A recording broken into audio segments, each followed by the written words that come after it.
All right, it's episode 5. We're back for your IMCA Dirtcast, where it's Ryan Clark and Brett Root and Jim Standard and myself. Those of you who had 4, we'd be canceled after our 4th show. You lose. Yes. We're still here. They couldn't believe it. They were like, these guys will be done in 3. And then here comes Jim, and nope, we'll give it one more. The woke crowd got him. It's been a couple weeks since we've been here. We've had a lot of action happening, whether it be on the racetrack with some great specials. Of course, Spring Nationals, we had those. We had the Dirt Crown. We were in Ardmore for the Southern Stampede. Some more weekly tracks out in the West Coast and down south getting started up, and it's been a good time so far.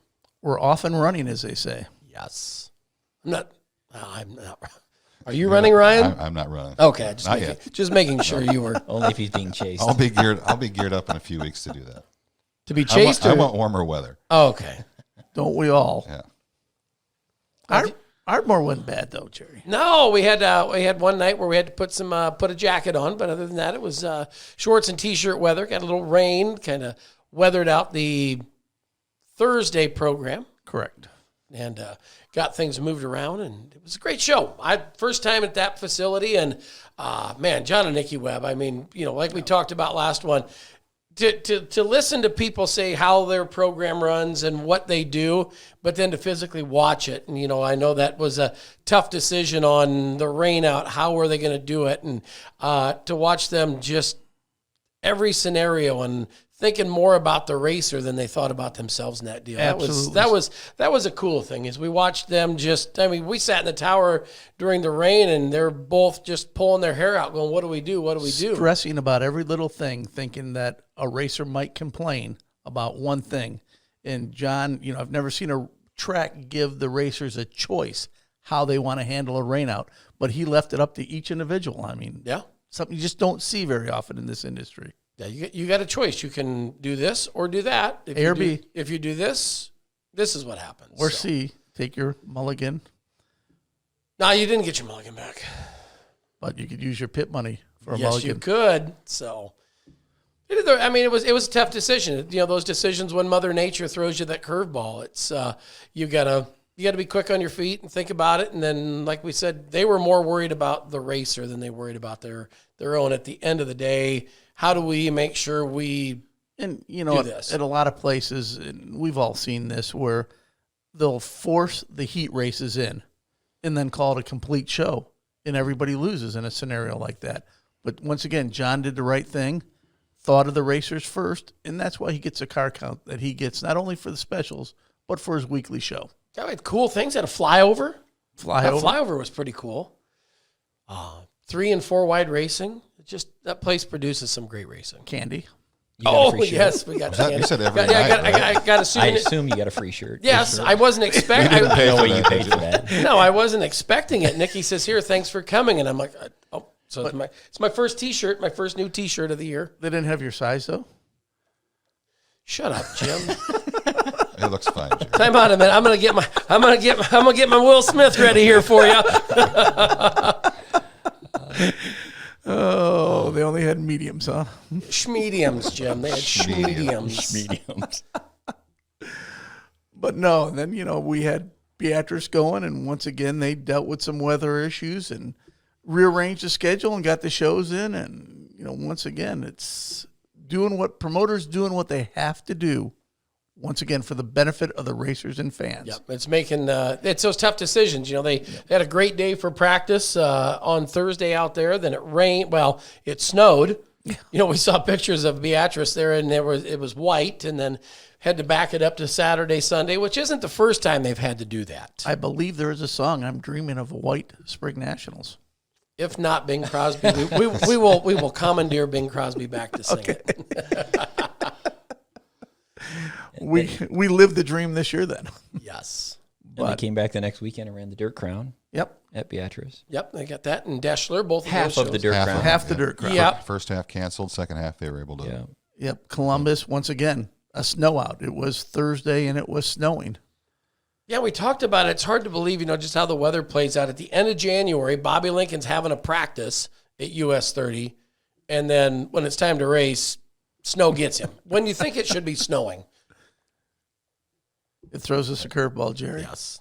We're expecting a fastball. Slider. Drops it right off the plate. You should expect that, though. That's the way the weather is in the Midwest this time of year. Or anywhere. Right. It's crazy right now. You know what? Just wait 10 minutes and it'll change. It'll change, yeah. Merced had a race out on the West Coast. Yes. It was Memorial race. Cody Laney, I think. Won Cody that. Laney Yeah. won it, but Shannon Memorial. And Cody won it, the good car count. Sport Mods, help me out here. I'm going to guess Fred Ryland. Yeah. Did he win it? I don't know. I think so. I He don't won remember. the stock car and didn't he win the stock car? He and- might have won both. Here, I'll Did he win them Gonna both? get up. He my won them race both. bet. He If- won them both at If it's not too late, can I get a Or he bet got in on second. Fred, Yeah. Fred Ryland? he got second Since one your and March won the other Madness one or picks something like went- that. yeah. Stock car racing, that's a good subject out on the West Coast. You know, for years we sanctioned stock cars out there at Hanford, Yep. and never really got a lot of traction. No, stuck at about 15 to 18. It Yeah, seemed. for years, the only racetrack out there that was running stock cars. Now we've got them. IMC stock car racing is getting peppered up and down the West Coast. New So tracks are picking them up. And yeah, it's new looking tracks good are out picking there. up. We're seeing racers in them that like, geez, when he get a stock car? Really, I mean, every division of IMC, we got the sprint cars running out west. Sport Mods, they seem like they're growing every year out on the West Coast. It's California is IMCA racing. Yeah, I mean, even sport compacts have been picked up by a couple tracks They out have. there. So every track is adding a little bit different look to it this season. And, we've got a very good regional director in place, Paul Vetter. Paul's been around. Give a shout out to Paul. Give a shout out to Paul. He's been around since Dirt's been probably around. going to watch this episode. Hi, Paul. Probably. Is he watching this one? I'm sure. Hey, if you had Fred Ryland for stock cars and sport mods at Merced in your brackets, you're still good. You're still good. Still good. So Fred's You not went the with- Kentucky. in the Anybody have St. brackets. Peter's? You went with the one seed then, Jim. I, think I went with the one that was seed. chalk, I think. But no, then, Ardmore, we had some winners there. Yeah. We had, who won there? You announced that, didn't you? Announce those races? We told ourselves when we started this podcast that it wasn't going to be a results podcast. And I just so like think Stumpin' that's Jerry. I like Stumpin' Jerry. stump do us that, all. though. William Gould won the stock cars on Saturday. That's right. I remember that. Modifieds was... got it right Where's in our your hand. Jeopardy? I'm trying Where's to... our Jeopardy I'm music I'm at, just Nate? trying to go from memory. It's been a... Yeah, Nate, it's, if it's, you it- could- I Cue can't up the remember Jeopardy music. immediately after the Victory Lane interview is over. So if you could remember a week later, that's impressive. I remember, the thing I remember about Ardmore was going to the Red Lobster in Ardmore. we didn't go there. We went to Applebee's. Lobster. Oh, that's right. We went to There's Applebee's. not a Red Lobster. Yeah. If there was, That's what Jerry I would have was. took Nikki Webb to Red Lobster. Nikki and John, I would have took the Red Lobster if They had there would have been one in Ardmore. But there's not. But they have a beautiful mural in the Applebee's at Ardmore for the Southern Oklahoma Speedway. That's right. One of the walls. Yes. no Red Lobster and Ardmore. That sounds like a point of contention. Is there something? There Are is we a what? bitter I'm sure about there's a that, or are we story. upset? There, I'm sure there's a There's story. a Let's story. not go there. there is Whataburger though. It was right across. So who from won the where we were modified feature at Ardmore, Jerry? So after Ardmore, Jerry makes an audible. Would you call it an audible? Yeah, I was gonna go to Dallas and I was gonna fly home on Monday. And, Originally, the plans were. Start Yeah. back to Saturday night about 9:30. yeah, 9:30. Jim, what time are you leaving in the morning? I think I'm gonna ride home with you. Okay. Because Beatrice had been pushed yeah. back a day. Did Jim I say had drove down. Did I say I was going to leave at 5:30 or 5:45, Jerry? Hey, it's weird how things work. We were supposed to leave at 5:30, but something told me we probably better wait 15 minutes. Well, your instinct paid out. Yes. Paid off. It really did. Yeah, we had plans for Jerry and Jim to chaperone. I guess you're going to chaperone Jerry, or you're driving Miss Daisy, whatever. Driving Miss Daisy. Going to the Piggly Wiggly. To Beatrice. yeah, we was going to the Piggly Wiggly. Yeah. I had to try to make up for my ride to the airport in Yuma. Yeah, that was a long ride. And playing the plans changed. Yeah, plans changed. Of course, we got on that morning.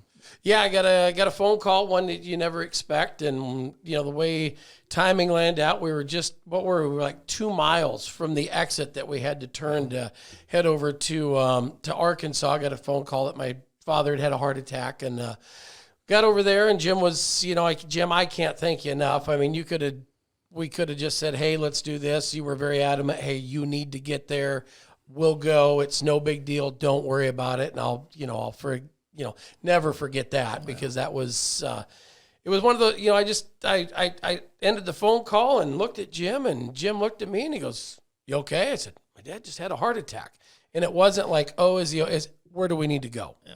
Where are we going?" And I told him, and he goes, "I've been there before." And then all of a sudden it was like, "Where's it at?" And then here's a racetrack. Here's a racetrack that's been sanctioned. Here's one and then it was like, it's like, oh, we're only like an hour and a half north of Batesville, which was kind of was going to be on a radar there for, and then that was a great race that they had down there with the Arkansas Spring Nationals. But then, got put in that situation where, Mother Nate, where you got to make a decision. And unfortunately we had to say goodbye to my dad. A lot of people, I always joke, before there was IMCA TV, there was VCR Action Video, and he was the guy. He was the guy. If you were looking for a Super Nationals video, I mean, I feel. Hello? Hey, is this the place that recorded the Super Nationals?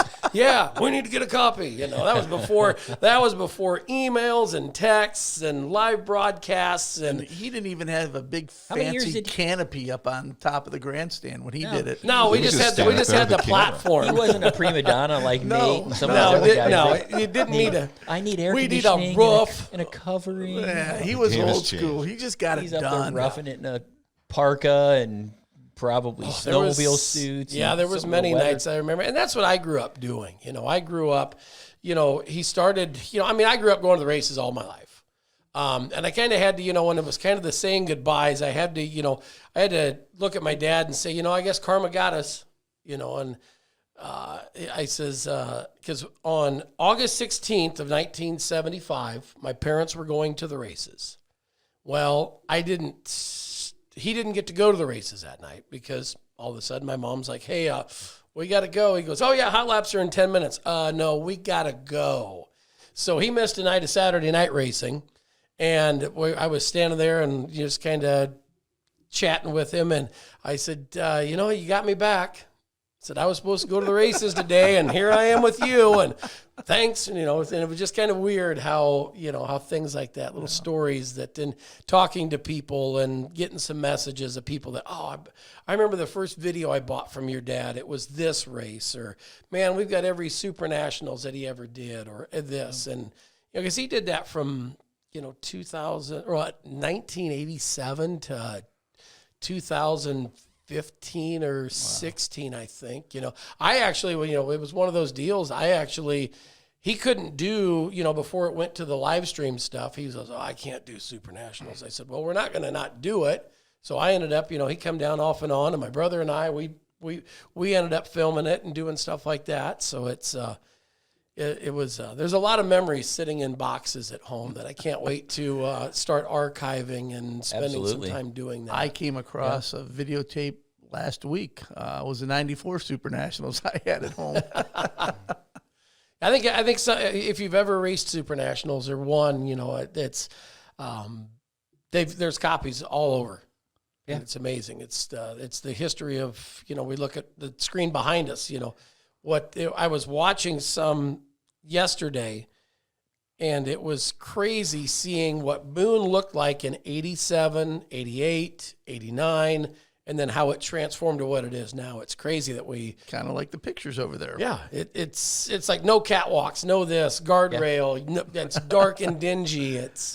But those are the things that I'm glad I was able to spend time with him doing, because if it wasn't for my dad, I wouldn't have went down the path that I went to. And my brother, of course, he raced. He raced IMCA. Well, he raced IMCA late models. He ran IMCA hobby stock. He's going to try to race an IMCA stock car again this year, and he promoted a couple racetracks under IMCA sanctions. So it just kind of successfully promoted. And he did a great job at both of the places. I believe the only one successfully promoted track on that track. But it was, it was those things that we enjoyed as kids doing that have brought us to. That was essentially just him too, wasn't it? Doing the video. Oh yeah, it was him and me. He didn't have like Nate and Chris and Ryan and PJ, a whole big super crew. It was he had a couple big vans, right? Though. No, we didn't even have that. I think we had like a production van. Yeah, we didn't even have a big white Ford van or anything. Nope. But Yeah, so I mean, I can't thank everybody who reached out enough, through social media and texts and Well, from all of us at IMCA, all of everybody in IMCA, not just us as a staff and us as friends. Yeah. Obviously you have our sympathy. Your brothers. You have how many? Two brothers. Yep. I learned that the other day too. Yeah. As well, Jason and I do the racing deal, and Jamie, he just he likes going once in a while, but it was never really his thing. I've never met Jamie. Somebody said, yeah, "Oh, neither. Jerry's brother Jamie." I'm like, his brother's name's Jason. I swear I said that. But I always tell this story. My Jason's mom, the famous Van Sickle. Exactly. yeah, because he was supposed to be my mom. Jerry's always- the oldest. The talented Van. Yeah. Sickle. The He talented knows how to Van wire. yeah, he That's does. right. Yeah, He has a useful purpose at Boone Speedway for us. You, fact, on the he- other hand, well, you're just there. He's kind of saved the Super Nationals a time or two. yeah, he's He has last year with Sympathy a was light short-lived, flash. wasn't it? yeah. I The mean, sympathy. Oh, well. Jason, where are you at? yeah, Yeah, I'd also mean, like to mention too, real quick, Joe Hayes, our late model director. His father passed away on March 24th. So his father Patrick passed away. Want to extend our condolences to Joe, his wife Dawn, and their entire family. So I guess one other yesterday, Tommy Estes' mom passed away. Tommy's been a longtime promoter of IMCA and just a good friend of all of ours. yep. yeah, Somebody that's passed been on. around racing forever. I mean, you listen to some of Tommy's stories. I mean, the one he's told us before where he lived in Ada, Oklahoma, and won the points championship at Manzanita. Wow. Yeah. I mean, it's like 18 hours away and raced there weekly every weekend. and had a full-time job as a bricklayer. Wow. How times have changed. Yeah. Back then drivers were tough and just like the right. video guys. Oh yeah, I mean, you look. Yeah, we always look at like in the last podcast, looking at those goggles that they wore, and it was Oh, my goggles and a God, leather helmet and no safety equipment. You had a t-shirt and away you went. Yep. Yeah. So condolences to everybody, Tommy, Yeah. Joe. Jerry, Joe, from all of us at IMCA, all of our racers, sponsors, fans, everybody that got to know all these individuals. And I would still assume, know 'em. too, we talked about racing family before. I would assume that most of the people that reached out to you with condolences and their thoughts are probably people you met through racing. Oh, exactly. I wasn't expecting it. I mean, like Brad. Brad at Coca-Paw put put a post out there. John and Nikki were doing a Facebook Live video, and they extended their condolences, and just other people in the business that had reached out. It means a lot that those people care.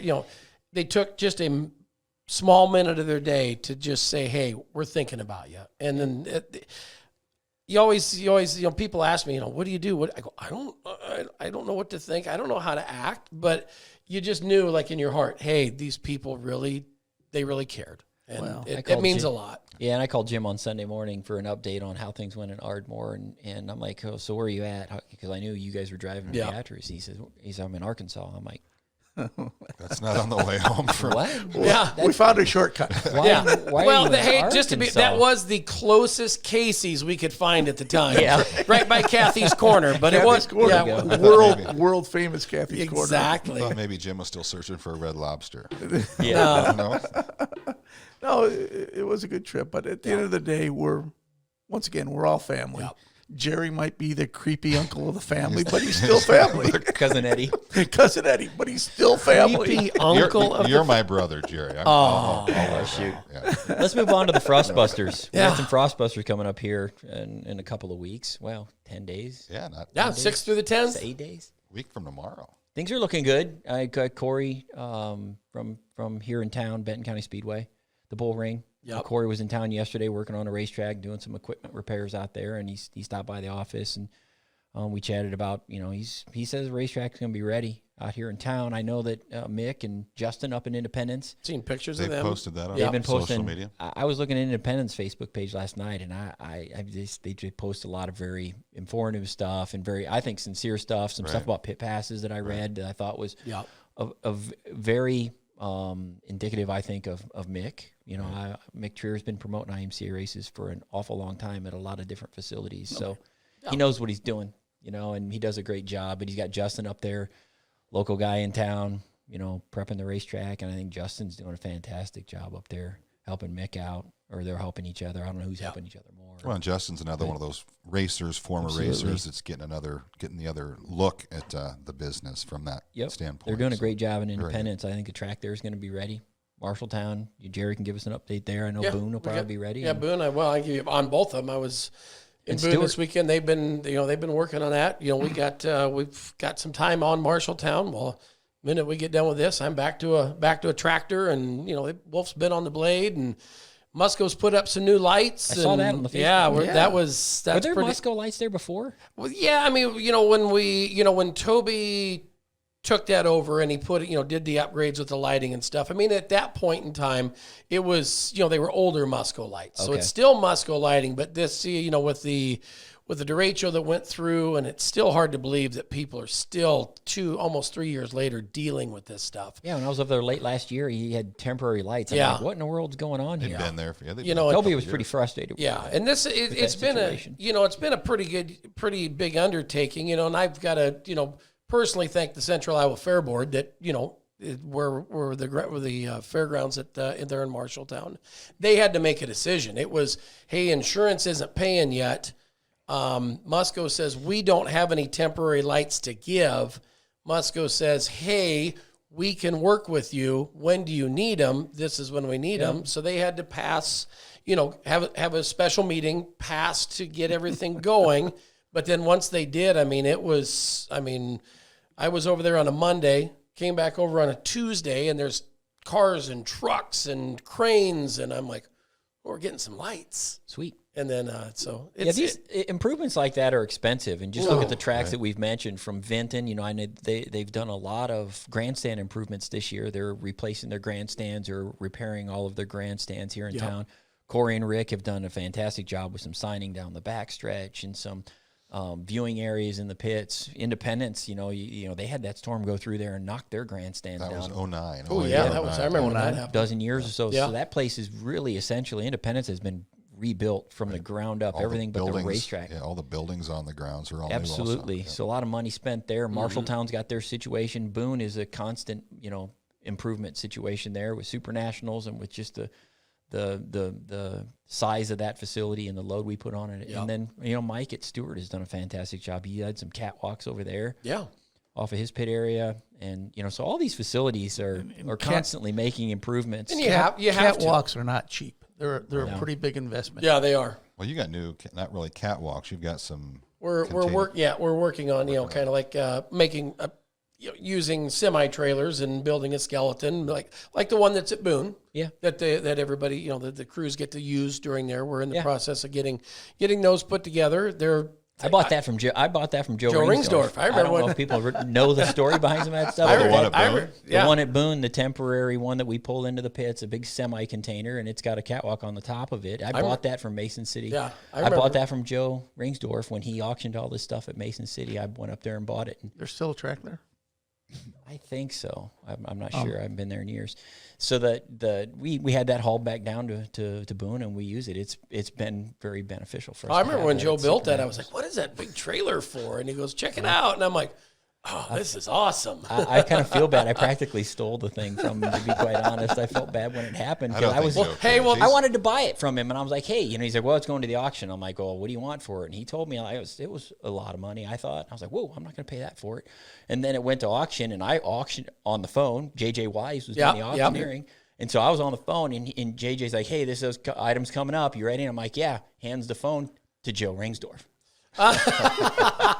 And I'm like, you have got to be kidding me. So I feel like I'm buying it from Joe, but I knew what he wanted for it. Yeah. And then I knew what I paid for it, and I just felt bad. But, that's the way it went down. Joe's retired in Florida. Yeah, he doesn't care about. Forgot about. I don't think he cares. I don't think he cares. He was at the Super Nationals. Yeah, he did. He come out and chat with us. Him and Robin stopped in. I worked for a lot of promoters, and Joe was probably the longest one. I think Joe and I spent 17 years together. You worked for almost as many promoters as you did car dealerships, didn't you? Joe's around for a long time. Yes. I had to throw one in there. Yeah, get me. Hang on a minute. Anyway. We're talking about improvements being done at tracks. Harlan, Shelby County Speedway this Ooh, year. that's yeah, a that's big a- undertaking. Thinking And that might not be big common one. knowledge. That's No, they are Now cutting, it's on there, so they put it out in social. cutting the track down to a third mile. I mean, it's a big. But it's Are they bringing that both ends in, or is Nah, it look one No, like end they're in? going to bring the West End in. the west 3 end. and 4? So from looking what I've seen and what they're going to bring in the West End and then bring in the North Side, kind of short, Yep. not as wide, narrow it up a little bit. But then it's not only just the rate, but I mean the ground, the whole grounds around that. There's going to be new pitting. There's going to be new. They pit in the infield right now, Yep. and they're not going to. From what I've heard, they're going to pit them outside now. Yep, and- they'll be along the backstretch. Looking at some of the plans I've seen, new lighting. Yep. New. I mean, it's going to be it looks like it's going to be a great little facility when it's done. And they hope they to open in May, don't they? They were going to start on it maybe this week, weather permitting. Yeah. And I know they got some people that are going to go full bore on it. Mm-hmm. Was that a picture of it, Nate? Is that what you had up there? Oh, Nate will. I saw a racetrack flash up there. I have a Harlan. I almost got killed in Harlan. True story. On the racetrack? On the backstretch during the Tiny Lund one year on the You've backstretch got a of lot Harlan. of horror stories at these On the tracks. backstretch back there, they had some temporary pit areas set up there. Oh And I yeah, was- no, they've always had it back. Yeah, they have it back there off the back. It wasn't there for. I've been to Harlan, gone there for a long time, and when I was there that one year, a pro-am came off of turn 2, off the racetrack, and I was sitting on my 4-wheeler right off there, about where that whatever that is, entrance exits of the. Yeah, you came. off the You backstretch. came across the right there in the Some middle. Jersey- Had some Jersey barriers right there, and I was sitting there talking to Kevin Larkins. He was racing at the time, and pro-am hit those Jersey barriers. I jumped off my 4-wheeler, and that Jersey barrier landed on my 4-wheeler and rolled over the top of it. It destroyed my 4-wheeler. Oh, geez. I cut my leg open. I ended up, first time and the only time I've ever been in an ambulance from a racetrack. I rode in the front of the ambulance, and the racer who was driving the pro-am at the time, I don't remember his name. I think I was there for. he was was that in the like during back the of the Tiny ambulance. Lund or something? Yeah. Yeah, I think I was. I think I was there Scared for the shit that. out of me. I've never been so scared in all my life at a race.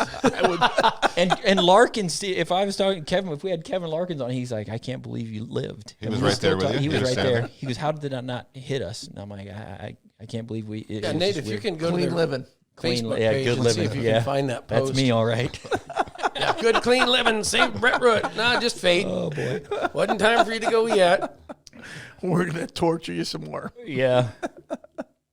So lots of racetracks making lots of improvements. Everybody's getting ready to start the season. You were talking about those Frostbuster tracks too. I don't know Yeah. how long those tracks have been sanctioned, dating back to the late 70s, early 80s. Every one of them has been a sanctioned track. Vinton out here, first sanctioned modified race in June of '79. Marshalltown, first weekly, or the most, I guess, longest continuous sanctioned Yes. track since '82. Independence came on in '83. Stewart in '86. Boone since '83, 84. So, yeah, 40 years. For Lots and lots pretty of much history all those tracks. at these facilities. I Lots of history. believe lots of Vit- IMCA history. Lots of Vinton for IMCA a racing. time ran unsanctioned. Did they not, Brett? Yeah, I think they did. Where are you going with this? Jim, That's when he's you going to raced. throw me under the That's bus. when you raced, Brett. Or the flag stand. When Corey was here yesterday, we were talking. One of the subjects we talked about was the anniversary race. He wants to do an anniversary race out here, and he wants to do it on a Memorial Day weekend. And so we talked a little bit. We chit chatted a little bit about that, and it brought back memories of the 20th anniversary race that we had out here. That was in 1999. Yes. Twice we had to try it. Yes, we had some weather, and we canceled it once. And I think Johnny Sadoff took out It was going into the pits. it was the first time we had what we would consider now our All-Star Invitational race. That's where we did that first race at. We had the top 10 And all-time wins. and wasn't it? all-time wins. Yep. And they all came. It was Bobby Lane, Oh, it's some Bill huge Davis. names. Bill Senior. Davis, Mark Noble. I mean, you look at the guys that were in that race. They Ronnie got Gould. neat coats, too. Ronnie Gould. I wish we had video of that race because that top 10, that race, that All-Star race was one of the wildest races I think I've ever watched. I remember hearing stories. The about track it. was Murray rough and because we had some Sadoff. rain. Yeah, exactly. It was a who's who of top 10. It was guys who absolutely. really built the IMCA modified division during their time of racing. They were all very well-known racers. And you put them all on the racetrack. I don't know if that had ever happened necessarily before, but we put them all on the racetrack, and it was a fantastic show. It was Ronnie Gould won it. I do remember that. Yep. You know, I mean, it was a great race. I wish we could go back. I wish we'd have video of something of like that race because Your that dad wasn't there that night, was he? that would be he a was not. timeless. That would be a video you could just watch. Yeah. And I mean, just the forever. like you said, the history involved in that. Yep. So we're thinking about doing another anniversary race here in town. Corey wants to do it out here on Memorial Day on Monday. So we're kicking around some ideas, look for some announcements. You're kind of changing the subject. I was kind of going someplace. I'm staying away from. I've got the year. Did you want the years, Jim, that it wasn't sanctioned? I'm trying to. No, we don't want to go there. So I think I still have the letter hanging in my office. I should put it on the podcast wall. I got it. Why don't you tell everybody a little bit about what happened? Or do you want me to? Or do you want to move on? Okay, I'll tell you. You want my version? People don't want to hear me talk about it. So first of all, this is a story of when you were banned from the Benton County Speedway, right? Or when you got kicked out or suspended or banned is a good word. Fined. And suspended till I paid the fine, and I've never. So you weren't fined, so you got fined. I've never paid the fine because I was right. I should have never been fined in the first place. Oh, here comes the racer mentality. This was going to be. Wasn't my fault. I've taken so many of those calls throughout the years. That was a bad I feel call. like I'm back in my office right now. I was talking to Tammy. I was talking to Tammy earlier, and she says, "Oh, it's Tuesday. I haven't taken Monday calls." So long story short, okay. So I'm not going to go through my thought process on the racetrack because again, I'm right, and I'll maintain that till I'm dead. But I stopped on the racetrack after the feature was over because they told me to talk to the flagman after the race was over. So I stopped and talked to the flagman. Well, it got a little hostile when I got out of my race car, and people were booing. And I don't know if they were booing me or the flagman. I think it was the flagman they were booing. I'm going with what year was But this? I had a friend with me. He was in my wedding and still a very good friend of mine. He's in this office yesterday. He stops in every now and then. When he was at the base of the flag stand wanting to beat the flagman up, I thought, this is not a good place for me to be. I'm out of here. So I walked back to the pit area, left my car on the front stretch. Oh, you're one of those guys. He's one of them guys. I did. I got to my pit area, and my dad, who is a pretty, my dad said, "Brett, you better go get that effing car." And I'm like, "Dad, I'm not doing it. I'm not going back and getting it." And he was madder than mad at me. My dad. I usually listen to my dad because my dad kicked my ass if I don't listen to him. And I'm like, "Nope, not doing it. I'm leaving it there." Oh man, he was mad. My mom was mad. Everybody's mad at me, and I was like, "Here I am, still 20 some odd years later. I was right."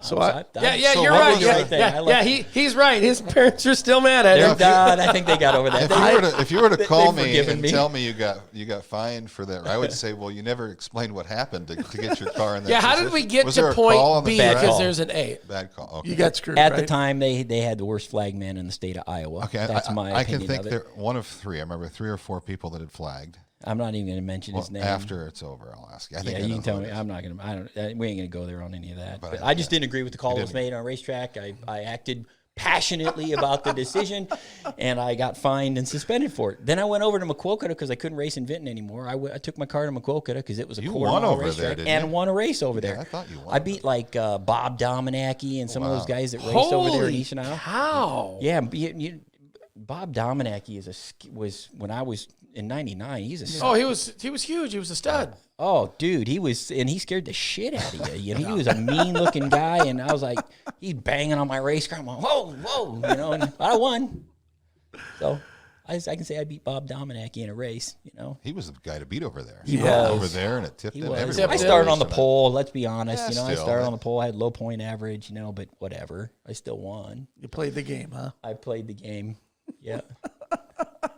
Career win number. That might have been career number 2, maybe. I think the second time. I only won 2 modified Like I races. said, ever. we're in a unique situation here to have a sanctioned body owner that also races and has raced and really understands what the racers go through. Well, I bought a stock car too. Well, because all the cool kids have stock cars now. Oh, absolutely. And I don't think I'm gonna race it. I think I'm just gonna look at it. You bought a skid loader too. He races that. I'll race that. I'll probably be faster in the skid loader than I will be in the race car. You're going to put the stock car together? It's not. It's put together. I just got to get it wrapped. I would like to do something. So it's race ready?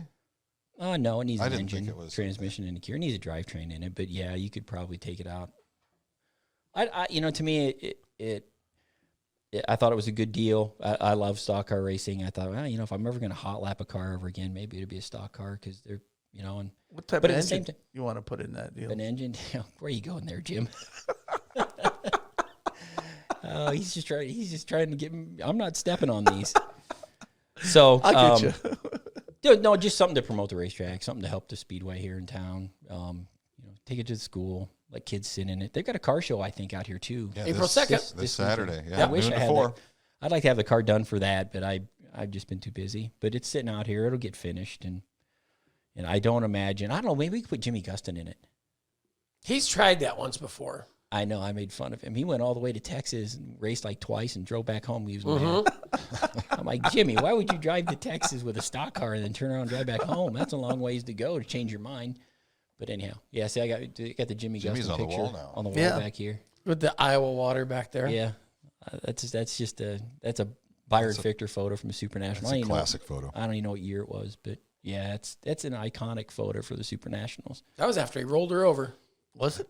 Yeah. It was. I still don't know where he got the beer. You know what I mean? He's carrying a beer. That's been a lot of memes on Facebook. Where did he get the beer? Cooler, Well, I mean, somebody. cooler in the car. I was going to say, did he have it in the car? Yeah, there's a cooler in the That's what infield. I people mean, you think. didn't know that? People think, Jimmy Gustin was drunk in racing. No, he wasn't. Oh, somebody threw a beer in the infield, and the rest is history. It's one of those timeless moments, Says there's a lot of pictures like that can tell their own story. You know what I mean? There's a lot of Jimmy Gustin moments at the Super Nationals. He's had a few there, hasn't it? A couple. I think everybody's had moments at Super Nationals. Yes, we have. Not me. We have. We've all had our moments, I think. So, anniversary race. Look for some details on that out here at Benton County Speedway on Memorial Day. It's called the birthday bash. Yeah, birthday we talked something about is that how they- yesterday. I'm like, what's this birthday stuff? And Corey's like, well, that's my dad's idea. And I'm like, why don't we call it what it is? It's an anniversary race. So we'll work on coming up with a purse. We'll run mods and sport mods. I think that's the plan, or at least we're going to celebrate not only the 43rd year, I think I'm counting this right. Yep, 43. 43 years of IMCA modified racing, but I think we're on like year 17. 17 or 18, I thought we talked Sport about. mods, yeah. Sport mods. So we'll do something big for both classes. We'll have a big purse for both classes. I can promise the racers that. And again, this racetrack has a lot of history. Anything we can do here on our behalf at IMCA to support the racing in town, we try to do. And that does fall right around the anniversary, June 2nd of 79. So, There you go. Memorial Day weekend is a perfect time to do it. Yep. Exactly. We also got another big anniversary race coming up later in the year around Labor Day, if I'm not mistaken. Number 40. When is Super Nationals this year, Jim? Oh, yeah. What, can you give me the dates for 40th Super anniversary. Nationals? I had to think about what the hell you're talking about. It starts always on starts. the Saturday before Labor Day now. See, you can't You say don't it. even need the dates the to know when prelude. it starts. No, because the With mod Mod Lights, that's lights part of are it. Saturday, Sunday. One of the questions we get about, I don't know where you guys are going, the date of the Super Nationals. Why is, I get that a lot. When's Super Nationals? And I always say, hey, it starts Labor Day. Just remember that. Labor Day weekend every year. It floats a little bit on depending on the calendar. The number, the day number. Yeah. But the The time. 5th Labor through the Day, 10th you'll be this right- year. you'll be in the 5th neighborhood. through the 10th of September this year. And when the Super Nationals originally started, it had been different races, and I think even some different dates, if I remember correctly. But I could be wrong on the date. Deal. I But think it it was might a have different- fallen later. They're in the September. last, I think it the fell later. last 3 or 4 before it came to Boone. I remember because it was at Knoxville in the fall because that ended up on Independence. and then it was Fogged out. because fogged out Did the like flagman quit? Where here? When it fogged out that time, did the flagman There's quit? a lot of No, flagmen that that, was- refused to flag in the fog. I've only met one. But then it was it got sleeted out at Mason City. That was the last year before it came to Boone. But it's been in Boone since what year? 87, 88. 87. Is it? Wow. Because I went to the 86 Super Nationals at Knoxville with my dad. Went to the 87 Super Nationals with my dad in Mason City. For some reason, we didn't go back on Sunday afternoon. I can't remember. Something happened, but we couldn't go back up. But I remember it got snowed out because Bill Davis took a nasty ride off the top of turn 1 and 2. They got to him. They got an ambulance stuck, 2 tow trucks, and then they had it was a mess. I mean, it seemed like Super Nationals and rain go hand in hand even back then because it had rained all that week leading up Don't say to that it. word no more. Yeah, I thought it's shenanigans, Jerry. Shenanigans. Yeah. Come on, Right. Jerry. Well, back then it was rain. Now it's shenanigans. Now it's shenanigans. Yeah. So this will be the 40th year, but the 35th year in Boone then? Something like that. The first 5 were First 5 were traveling, and then in '88 went to Boone. Yep. kind of 2 So we're- milestones. Yeah.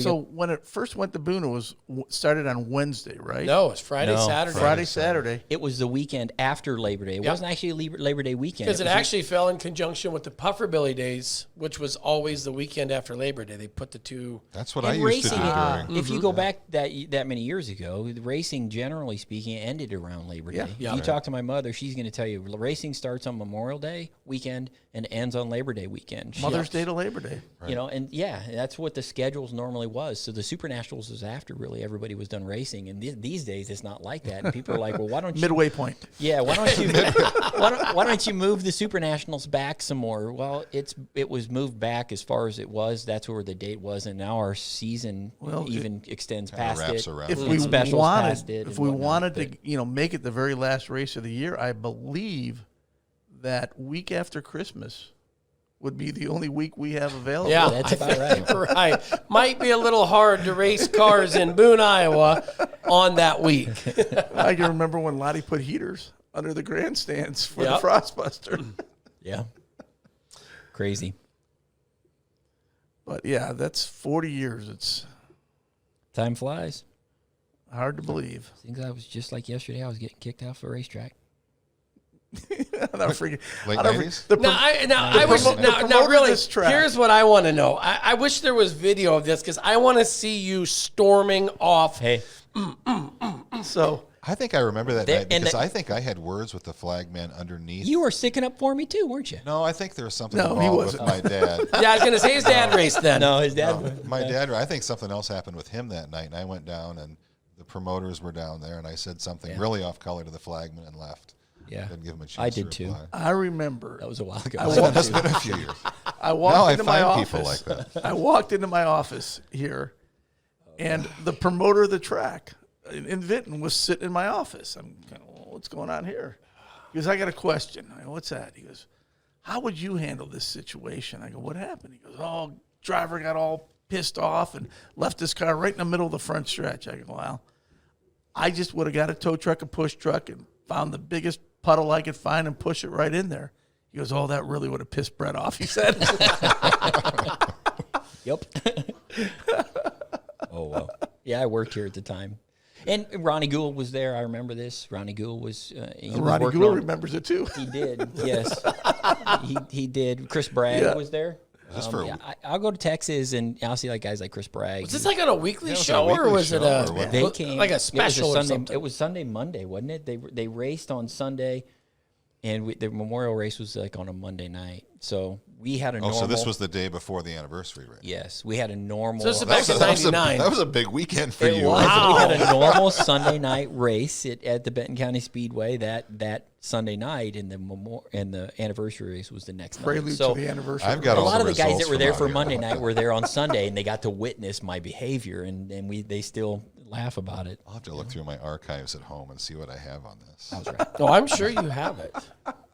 Didn't pay the fine. Wasn't me. Nope. I was right. I've seen a lot of Anyhow. people deflect blame.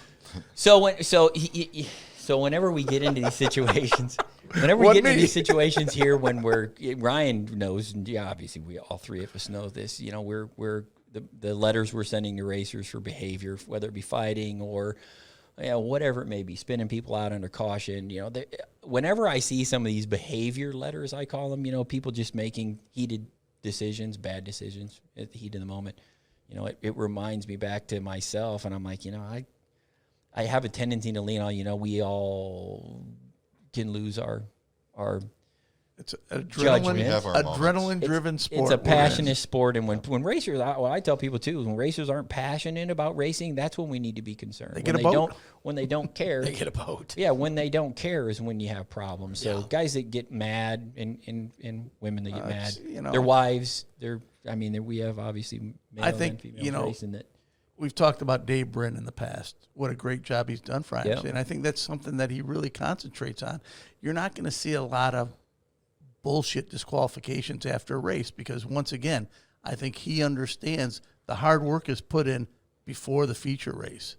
And that's where, he's able to catch and, more importantly, correct anything that might pop up. He's kind of a teacher in that. Yeah, I mean, that was like, Dave, I remember we were in down for the Lone Stars tour in Texas, and we got rained out that night, and we went out for dinner, and we were just talking about, Italian? Did we go to Italian? No, we went to this little steakhouse. I don't think you were with us. I wasn't with you. You did not. You were at the Red Lobster. I was at the Red Lobster. But I asked him, I said, when do you decide when you this or what happens here? And he says, I like to, he says, and he just said that. These guys work on their stuff all week and maybe they don't know something. He said, so I'd like to educate and regulate. Correct. He says, I'm going to educate you. He goes, unless it's just some outlandishly goofy thing, I'm going to say, hey, you need to get this fixed. Here's your fix-it ticket. Make sure next week, or make sure when you come here for the feature, this better not be that way. Because then if it is, then it forces him to regulate it because he tried to educate you and say, hey, make these changes and make it happen. And that's, I don't care what it is in life. There's always those, whether it's car racing or, high school sports or professional sports or just your everyday life.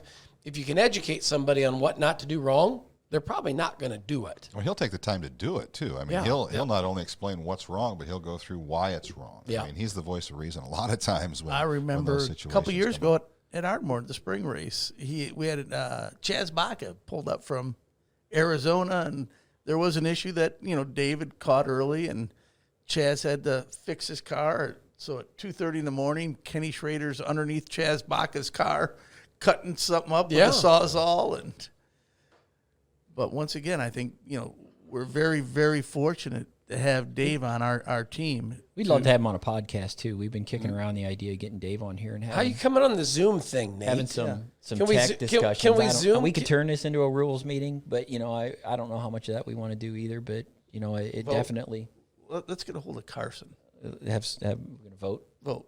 Yeah. What we could do is we could have Dave come up with his top 10 things. What we're going to do is we're probably going to set up a podcast email account. dirtcast@imca.com is what we will likely see. And we'd like racers to send in questions, fans, racers, not just to people like Dave on rules, what's our reasoning on some of the rules. Those are always interesting discussions because there is really reasoning behind all the rules. We don't just make them up out of the air.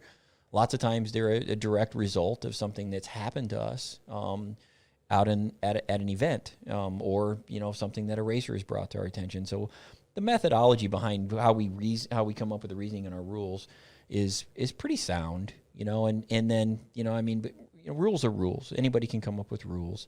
The enforcement of those rules, like you guys had mentioned, is a whole nother subject, and that's one of the things that we as an association pride ourselves in is not just rules, but it's the service of the rules. It's the enforcement of the rules. It's what we provide and I think we've got the best staff in motorsports doing it. Dave especially. I think he's one of the best. We've had a lot of really good tech inspectors, a lot of local tech inspectors that are very good at what they do. Directors of competitions in IMCA, we've had a handful since I've been here. All of them had their pros and cons. All of them are good guys and did a very good job for IMCA. But I think Dave's at the top of the list. I mean, Dave's as good as it gets when enforcing our rules, and he's very well. What's the word I'm looking for? He's very sought after when it comes to racetracks. They don't call up and say, "Hey, we want Jim coming to our racetrack. Hey, we don't want Brett. We want Jerry here." Nobody says that. They say, "Hey, Super Dave." We want Super Dave. Can you send Super Dave? And Dave does a fantastic job. And whenever he's at, I think he adds credibility to this association. He adds credibility to events, and when he's there, we hope that also reflects back on the racers. We hope the racers understand that if Dave's there, we mean business. But Dave's not gonna, like Jim said, Dave. We don't write. People might think we write trivial rules at the time. This rule's dumb. Why do you guys have that? You could categorize some of our rules as that. But at the end of the day, the enforcement of those rules, even if they may seem trivial, it matters. And when we penalize racers, we try to make it apply. We try to get the cars legal. The goal is not to disqualify the top four after any event. The goal is for the cars. The goal is by the time the cars get to that point, they're legal. Yeah. and you're not getting beat by an illegal car, or we're not in a situation where we have to ruin a guy's week of racing. It comes from wherever it may be. Kaz Baca comes up here to a race and wins $1,000 or a couple grand at a big show up here, and we disqualify him. That's the end result of that is not good for anybody. It's not good for the racer. It's not good for the association, and it's not good for the sport. And nobody should hang their hat on that, in my opinion. We sure don't do that here. We have some behind the scenes moments as a group, and we just go, "Oh, this is not reflective of us as a group or as an association." And I hope our racers, and I do think at the end of the day, the racers understand these things, especially those that have been around us and know us well enough to how we're going to handle situations. So. I think, a lot of people, why is IMCA the biggest? Why are they the best? I think it's the approach of everybody here is customers first. I mean, we all make a lot of sacrifices to do the job we do. And I know there's been times I've gone into Brett's office in tears thanking him for giving me the opportunity to do what I do. Tears? Tears. Jim's a passionate guy. Jim don't cry too much, but he's Jim's an asset to this association for sure. He's going somewhere with he is.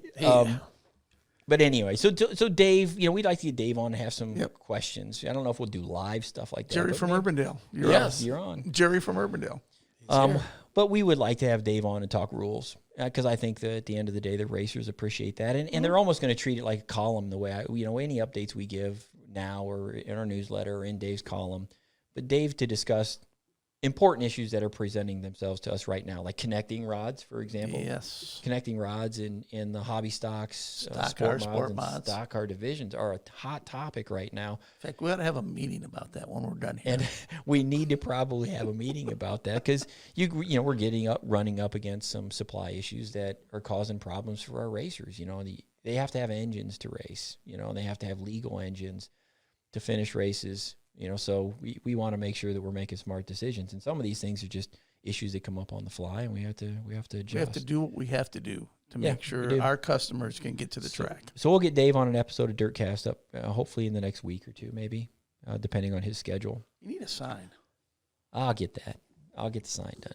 Decal packets for those racers. We're getting a lot of calls about decal. Emails, stickers. Calls, Where's my stickers? I need my stickers. On the second and third round with people that emailed a month or two ago, they're asking again. Yeah, the end of this month is generally when most of our packets get sent out, and we're probably, I would say, about a week behind that, roughly. So we're going to send some decal packets out today. I think we got Mod Lights, hobby stocks, and Sport Compact decals. Anybody who's bought a membership as of today. Those decal packets are going out. Once again, same price membership. Same price membership, yeah. We don't even charge you $40 more for a decal packet. That's the way we roll. Or for insurance. I mean, it's crazy. And then for the racers, obviously, online memberships as everybody starts getting ready to go for the Frostbusters or any of these races that are starting to fire up this spring. I always tell people, and we've done some things with the racetrack, some QR codes. Yep. Right. Trying to make it easy for racers to buy their memberships on the spot. If you haven't bought it yet, doing online. it at the window on opening night is the absolute probably worst time to do it. It just slows up an already slow process. And it costs more at the racetrack. It's $20 more is what we endorse our racetracks charging because the racetrack has to go through some extra work as well doing those things. So where does that money go to?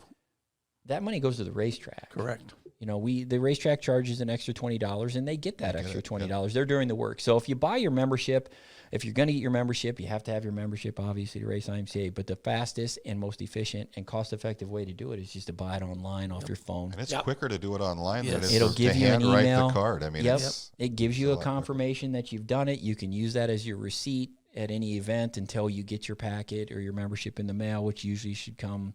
I would say most of our packets are going to be sent out here in the next 2 weeks for every division. I know we're doing late models today. We've got some Race Saver sprint car stuff getting put together and sport mods getting put together. So you know what a fantastic finish of last year's Race Savers Nationals. Probably the best finish I've seen. I had to say it. I was sitting there watching it. You were there, were you there? Or no, were you that was I was in Boone. You were in Boone, that's right, because Tyler Drucke got him at the line. But once again, it's your choice. If you want to save a little money, get it online. Don't wait till you get to the track. Yes. It will speed up the process for everybody, for you, for the racetrack. No matter what day on the calendar it is. What else we got? Any other fun subjects? How long have we been talking? We've been about an hour. Come on, spitball. 1 hour. We got some IMCA TV stuff coming up. I think this weekend. I-70 was canceled, but there are a number of other. Some of the Frostbusters. Yeah, IMCA. I-70. It's IMCA.tv. another snow out pretty much. Yep. Yeah. We're talking snow down Nate's there. pulling the schedule up. Southern Oklahoma, I think Cottage Grove, Lots of Bakersfield, Antioch, I think. A lot of stuff coming up. A lot of broadcasts. If you can't make it, we see a lot of race Tune fans, buying broadcasts from different states. And, to me, the broadcasting has done a fantastic job highlighting IMCA racing and IMCA racers. Exposing different tracks across the globe. And racers. Yep. Speaking of different tracks, we've talked about how the schedule keeps opening up a little bit more as spring is here and we're moving toward April. I think we've got around 50 sanctioned events at 15 states just this weekend alone. So things are picking up all over the country. One of my things are picking up. favorite names for a special, actually, I believe it got postponed. It was supposed to be this weekend in Winston, up in Michigan. Now it's going to be the 8th and 9th, if I'm not mistaken. Favorite names, what would this be? The Playa Hater. Playa Hater. I think I just spit when I said Playa Hater. Playa Hater. Yeah, you see some on this subject. You see some really cool names of races, and even some events that aren't even in dirt track racing. We all do things outside of racing, and you see some stuff. I was like, how do people come up with some of these cool names? I know. I love the original names, not the same old recycled names you'll see. Blah blah blah. Right. But it's like Super Nationals. How did the Super Nationals end up at the Super Nationals? I don't even know this. Yeah. You know what? When did it get first called the Super Nationals? Was it right out of the gate, or did it morph to that? Who came up with that? Who's the person that said, "Hey, you know what? Ask your mom. We're going to call these your mom the know? Super Nationals." Yeah, she. That's who we should get on a podcast.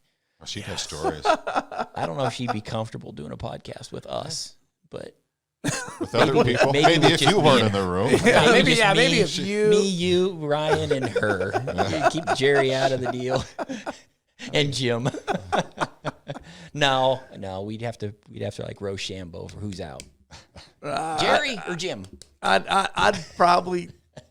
I'd volunteer. She's got too many stories. Stories Yeah, about I was gonna say. When it comes to Jim, Kathy has the skeletons and the closet put away. Yeah. She may have more stories than even you do. Yeah. Oh, she's got so many. Oh, There's a lot of history. Incredible, thinking what she built here. She was a part of timing is everything. I think how IMCA got to where it is today. It's been a combination of a lot of things. If people ask me this question, and it's not just one person. It's not just Keith Knack. I mean, Keith Knack was instrumental. Yeah. My mother was instrumental. Absolutely. But everybody down the line, from employees that have worked here over the years, including the group we have right now, have all been instrumental in getting IMCA and keeping IMCA where it's at and growing IMCA. It takes a team, and not only that, as a staff, it takes racers and it takes promoters. It takes very good racers and very good promoters. And I don't ever want racers to think that falls short on us here, because it doesn't. Right. Nope. The racers are what put on the show. Yeah. Absolutely. This is what we do it for, is the racers. And we talk about it as race fans during the week. Did you see who won every night this weekend? I mean, we're race fans just as much as we are employees. And some racers, for those of us that have raced, you've raced? I have. Successfully at times, unsuccessfully most of the time. But a couple podcasts we talked about some you wadding the car up at Ellison. Oh yeah, you And then we talked about you leaving it. and we talked, So what you're on 2 occasions he's left a car on the racetrack. Two? One was in a pile in a wadded up at the One was original under a sport flag mod, stand. and the other one was just here's. and then you jumped off your 4-wheeler in Harlan. You've got all sorts of stuff. And you rode in an ambulance. And you rode an ambulance. Correct. But going back to your mom, you get her on here. I'll never, ever forget this. When she was in the middle of purchasing this, and we were in Reno at the promoter's workshop, and she got a fortune cookie. She tells this story. And it was, you talk about... Jim was there, I wasn't. You talk about a lot of things we've talked about, from this last week. Yeah. Jerry being late. And and if Jerry wasn't late, we wouldn't have been where we were when you got the We'd have call. been on the turnpike and had a long time before we could have turned around. Yep. Yeah. And it's funny how things work, but the fortune cookie was one of the best stories that I'll never forget.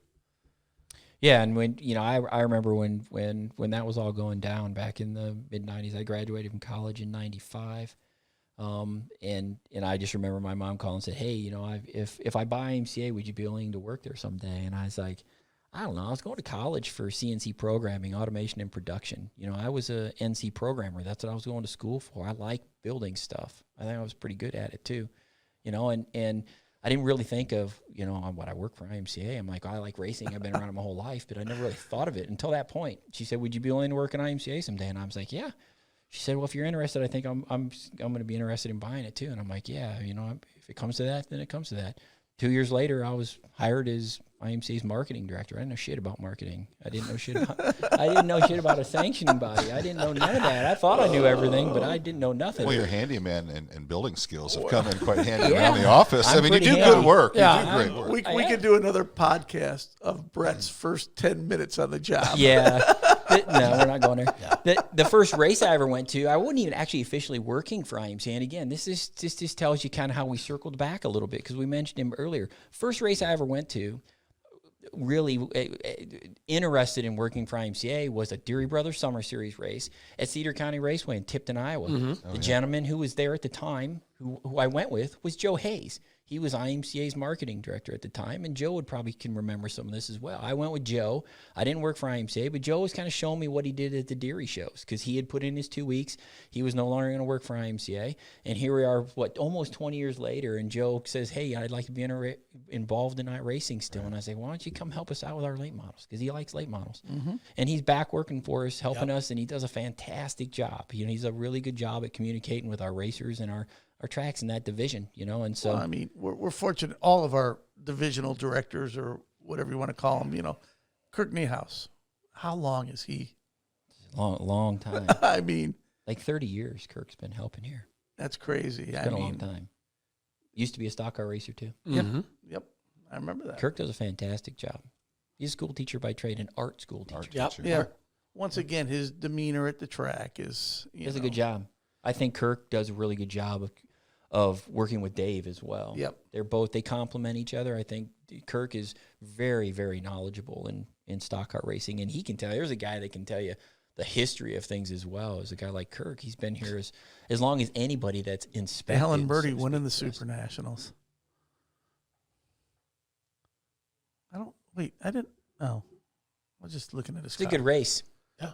Like you said, Kirk was He won a lot of races last year. Yeah. And I'm sure he'll win a lot this year. And IMCA sanctioned. It's a good looking car he's got too. Yeah.